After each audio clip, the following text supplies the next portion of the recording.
Yo, what's going on, guys? Today I'm going to be showing you some of the crazy gear tricks, whether it's crafting, enchanting, tempering. I'm going to show you some ways that you may not have known to not only max out your materials, get the best possible upgrades for your build very easily, and overall help you save on all your materials, your gold, and overall make your gear better by picking the right affixes to go ahead and upgrade. Right now in Season 4, there are certain upgrades that you can make that actually really don't benefit your build or your character whatsoever, and I'm going to show you some of those big mistakes now. So just to give you an example here, we tempered these gloves. So the way the Masterworking system works is when you salvage a Masterworked item, you get all of the materials back except the very last rank that you upgraded. And this is important because it saves you from having to farm a lot of mats, especially if you have higher ranked masterworked pieces of gear. And it again rewards us for actually replacing our gear to make gear better. So instead of worrying about, oh, I gotta go get mats to masterwork my gear all the way back to level 12 or whatever, and it's fine because you can get almost all of those materials back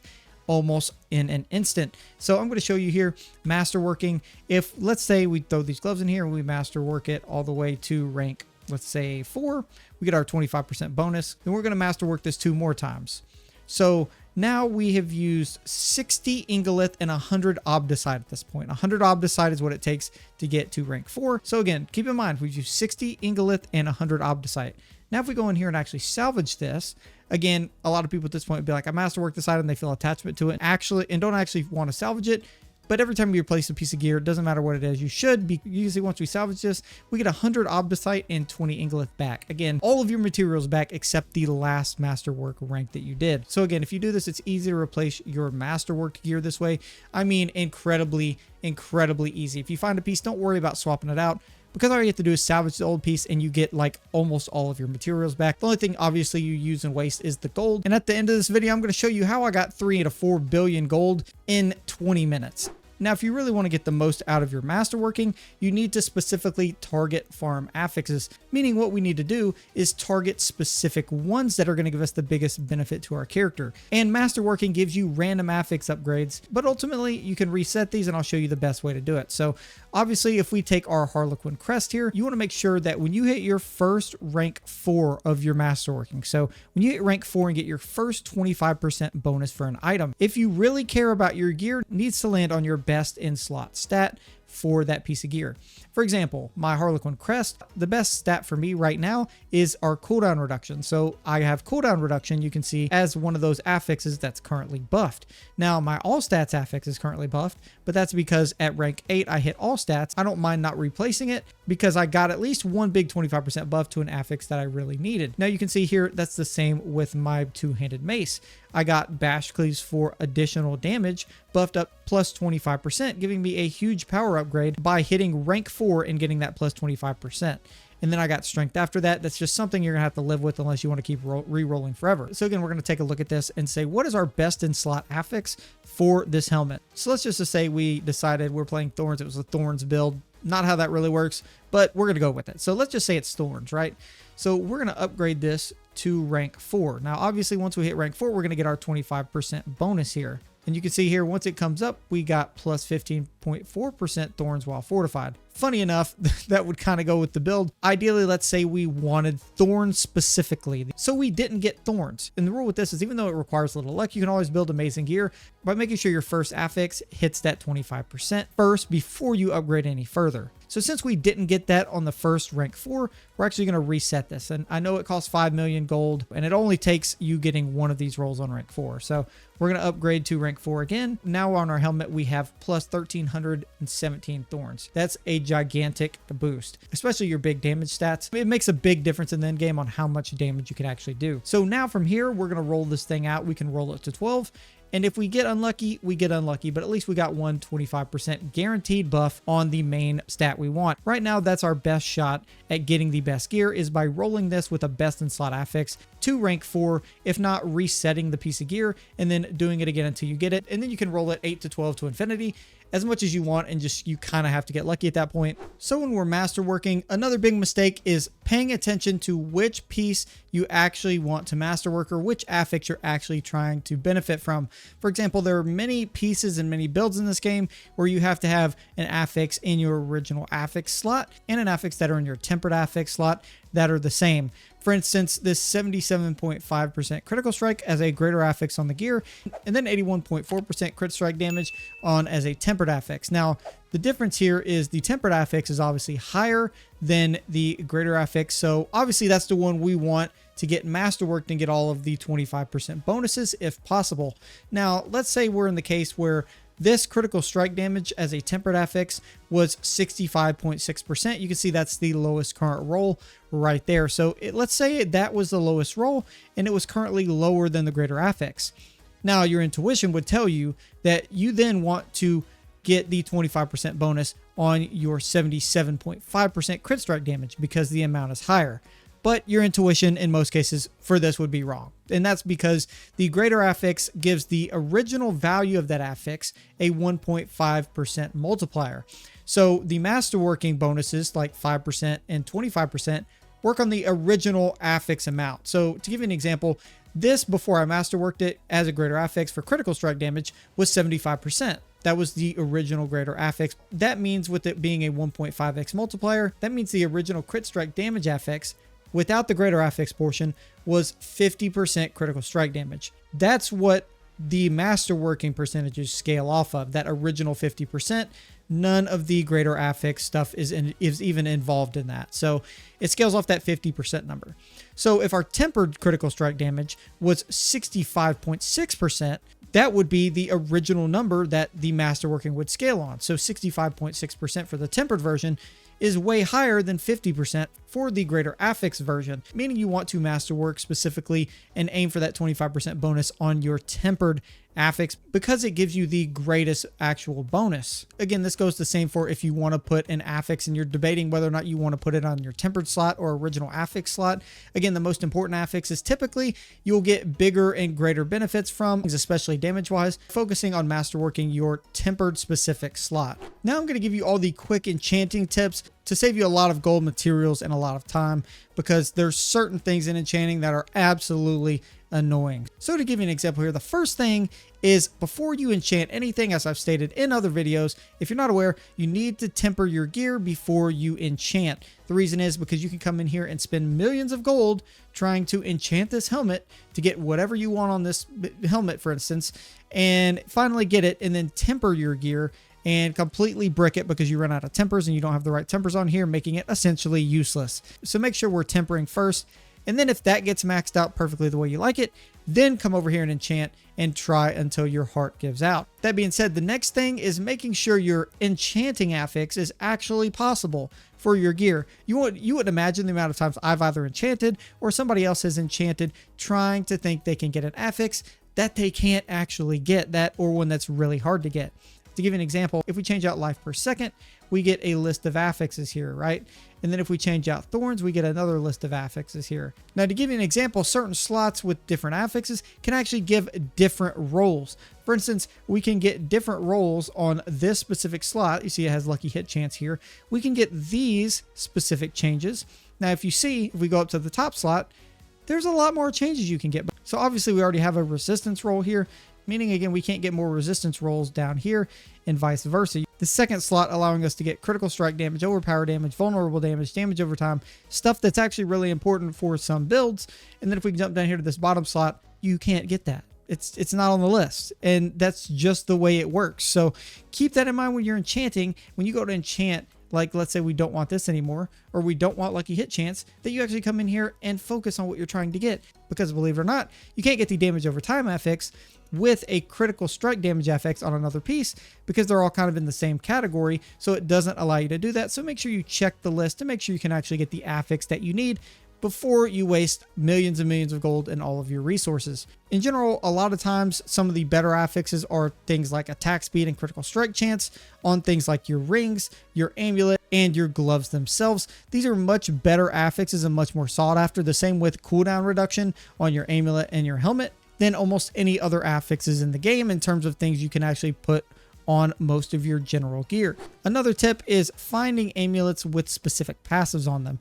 As you can see, if we throw our amulet in here to re-enchant this, we have a certain percent chance to get certain specific pieces on this gear. Example, if I were to enchant this gear and roll it, I have a much higher chance to get strength and max life and things like those basic values than actually coming down here, than getting these specific passives on this gear. Not only are there a million more things on an amulet with all these, so it's harder to get them anyways, but the roll percentage chance for these is generally a lot lower than everything else up here, making it much harder to get. So if you're actually trying to hunt specific amulets, you need to make sure you find an amulet with this already on it, meaning any passive that you need, and then rolling the rest of this stuff onto the amulet itself versus rolling the actual passive itself. Because I'm telling you, if you sit here and roll this amulet to try and get 1 to 2 to Pit Fighter, eventually you might get Pit Fighter and you're only going to get +1. But then on the chance you get +2, I guarantee it will take you 100 or 200 rolls and probably a billion gold trying to roll that onto this thing. So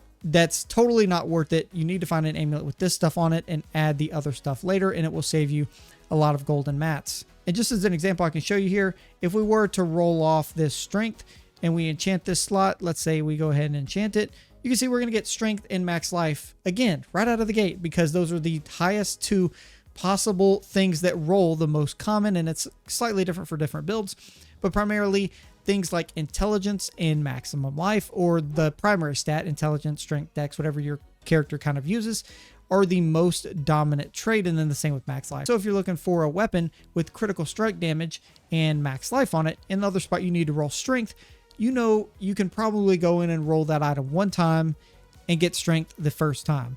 If it has strength and max life on it and you're missing critical strike damage, that means you're probably going to have to jump in here and actually probably roll this maybe even 10, 20 times to get critical strike damage, because it's a less viable affix to actually randomly get on the gear because of the percentage roll. So keep that in mind when looking for gear. Target the affixes that are more rare and then re-roll when needed to the easy ones like strength and max life on pieces of gear. Make sure you target those specific ones to be able to try and gear out your character. And the last 2 things about enchanting are your Angelbreath. This is something you're going to run out of constantly, so I'm going to tell you how to max out and get like 200 or 300 of it for an hour's worth of work. Also, you get it while you're farming all of your gear to try and get better stuff. So by doing the Blood Maiden and the Helltide, obviously completing that will give you Angelbreath. And the big thing is doing events in Helltide. The Helltide events and the chest that you open up as well all give you Angelbreath. So every time you walk past an event, you need to go ahead and do it. And also you can look up on helltides.com the current Helltide that's available and find the actual event zones on the site, so that way you can just jump back and forth and run back and forth between all 4 or 5 events over and over and over, max out the max Angelbreath you can get, and again that will give you 200 to 300 an hour, hopefully putting an end to this need of running out of this consistently. Another thing is you can actually re-roll tempered affixes, and they actually keep the same bonuses in the tempered slots. What I mean is our 12.6% thorns while fortified is masterwork to 4 out of 12. That means it has some bonuses from masterworking on that stat. If I got lucky and got both of these affixes on this gear tempered with still some rolls left, then I can actually go in here if I want and re-temper this later, and that specific slot, both of them will maintain whatever bonus they have. So for instance, if our thorns while fortified got a 25% bonus, or hit that 25% bonus from the Masterworking 4 level, that means if I go and re-roll that slot, that specific slot maintains all of the 5% bonuses and the 25% bonus no matter what. So whatever I re-roll that to, it actually stays the same bonus no matter what the thing is. So thorns while fortified, it's 12.6%. If we actually re-roll this, you can see, look at all the bases there. Maximum life 353, total armor 10.5, and dodge chance 5%. If we actually temper this item right here, and then we get it, now we have a minimum of 406% maximum life. The reason for that, again, because that specific mod slot or that specific temper slot on that gear keeps all of the roll bonuses that it currently has. So worst case scenario, if you temper your gear and you upgrade something and you want to re-temper it later and re-roll that slot, you can re-roll it and keep all of the bonuses on without having to actually switch to a whole new piece of gear. Now, people that are min-maxing their build probably aren't going to have 4, 3, or 2 re-rolls left on it more than likely. Sometimes you can get lucky and have a lot of re-rolls left. And if you do, you can always re-roll some of those tempered slots if needed and maintain the bonuses. Next is gold, and I'm going to show you how I got 3 billion plus gold in 20 minutes, and that's lucky, and that also sounds a little different than how it is. but this is what I'm going to show you. Now you can see what we'll do, and I'll put this link again in the description, is come to diablo.trade, and all you have to do is sign in with your Battle.net account. It's very easy to do. Create a listing, and then you can actually take a screenshot of your image and then just drop it right here, or you can manually create it. For instance, if I want to do this and just drop in any one of these images, like my God amulet that I originally sold, I can open it, it will process it, and then it'll set it up so that way you can just easily create a listing and set your price. And you can also go in and search for this item yourself to see what other people are listing them at as well. And then you just submit it and set your price here, and you're good to go. All you have to do, come up here, my listings, you can see every listing you've made. And then once you get in here, people will send you a message and just choose to buy it from you. For instance, to show you, I'm going to go into my chat really quick and show you right here to show you that he bought it for 3.5 billion gold after offering the 1.5 billion I was asking. Easiest way to make gold, you can come in here and sell stuff for 10, 20, 30 million. As long as it has a greater affix, that's really important. You can basically sell it to somebody and make a lot of gold this way. This is the best way to make gold, point blank period, outside of whispers and everything else. It's still way better than all of these other methods. The best thing for farming good gear, honestly, is running the Blood Maiden. I've gotten a ton of triple greater affixes from the Blood Maiden. If you're not trying to farm uniques or ubers, this is the best way to just kill the Blood Maiden over and over and over again in Helltide and get the max amount of rewards that way. And you get a lot of actually double and greater affixes. I've gotten way more from doing that than any other thing in the game. You can max out your Angel's Breath, obviously, from doing the events I mentioned earlier. So by running around doing Helltide events and doing all of them as quick as possible, you can max out and get 200 to 300 of that pretty easy per hour. Obviously, the Helltide chest gives you a lot of the materials, a lot of the summoning materials for bosses, and also a decent amount of Angel's Breath as well.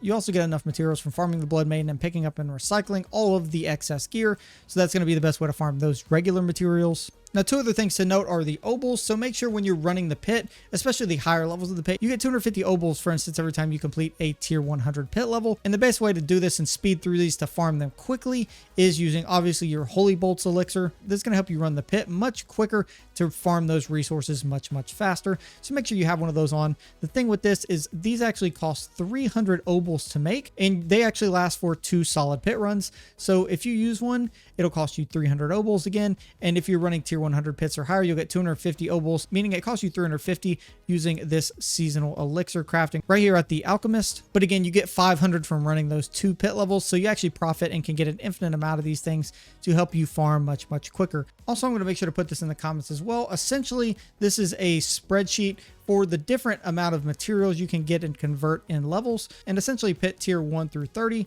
You can see the amount of obdacite you get here. You can also see the amount of ingolith. You start at 20 for level 31 through 60, and each level you go up, you get 1 additional ingolith. That's the way it works. You start with the base amount that you get for that first level of that tier, and then each tier you go up, you get 1 additional material.